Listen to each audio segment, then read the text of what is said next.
Le journal d'une infirmière sous le Covid-19, épisode 7. À jamais reconnaissant.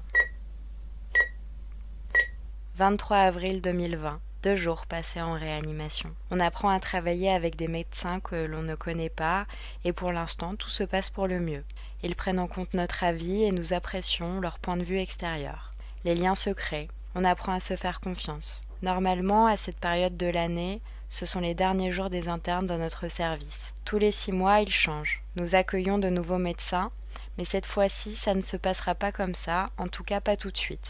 Ils resteront au moins 1 mois de plus avec nous. Un changement d'interne dans ce contexte serait impensable. Apprendre toutes les spécificités d'un service à une petite armée de médecins serait trop compliqué.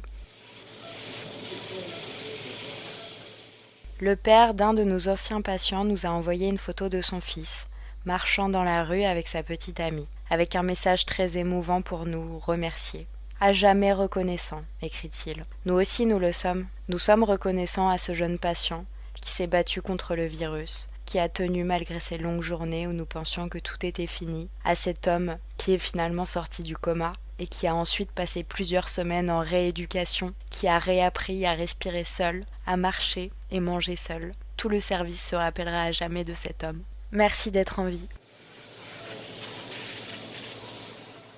Durant ces 2 jours, je m'occupe de 2 patients. L'une d'entre eux est dans le coma depuis très longtemps. Nous n'avons pas l'habitude de garder nos patients aussi longtemps endormis. Cela fait maintenant plus de 30 jours que nous la plongeons dans un sommeil artificiel. Ses poumons sont toujours gravement malades. Son corps est déformé par les séances de décubitus ventral quasi quotidiennes. Et c'est toujours la même chose. Quand on pense que ça va mieux, on diminue les thérapeutiques, les sédations, et quelques heures plus tard, on refait un pas en arrière car son état se dégrade.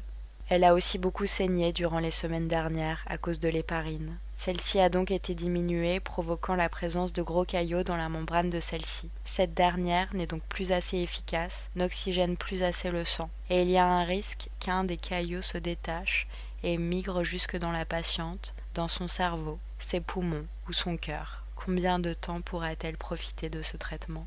Mon autre patient est dans un état totalement différent. Il est conscient. Il est resté dans le coma encore moins longtemps et a été extubé avant-hier. On a fait un relais par oxygène à haut débit à l'aide de lunettes placées dans le nez. Notre rapport avec ce patient est assez difficile car il est très opposant aux soins. Il refuse tout, ne fait aucun effort pour s'en sortir. Quand on se bat depuis des semaines pour des gens qui n'ont presque aucune chance et qu'on se retrouve face à quelqu'un qui bloque un lit de réanimation mais qui refuse chaque soin, c'est frustrant. Malheureusement, cet homme ne parle pas français, nous ne pouvons donc pas connaître ses raisons ou discuter avec lui de la situation. Nous faisons donc les soins avec prudence, douceur, nous évitons tout ce qui fait mal pour ne pas envenimer la situation. Les médecins me demandent de mettre ce patient au fauteuil pour améliorer sa fonction respiratoire. J'en parle donc au kinésithérapeute du service et nous décidons dans un premier temps d'essayer d'asseoir le patient au bord du lit. Mais il ne fait aucun effort. Il n'a aucun tonus, sauf pour nous donner des coups dans le ventre. Il se laisse tomber et fait non de la tête.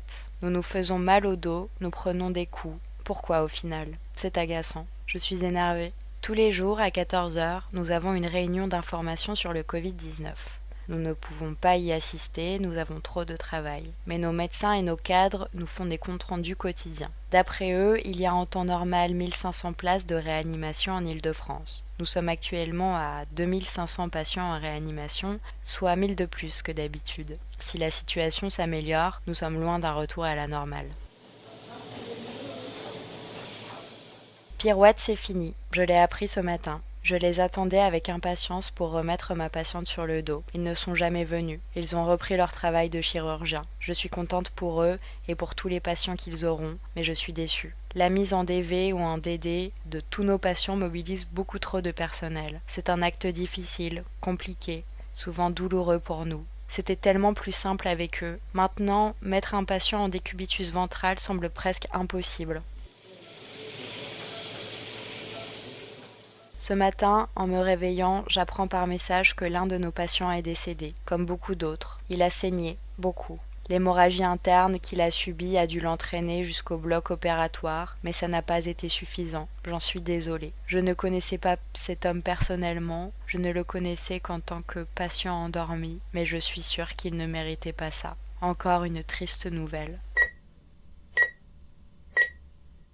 Fièvre, fatigue, maux de tête, toux, maux de gorge, courbatures, gêne respiratoire. Si vous présentez des symptômes de Covid-19 et souhaitez savoir si un médicament pourrait présenter un risque potentiel d'aggraver vos symptômes, renseignez-le dans la barre de recherche du site www.covid19-médicaments.com.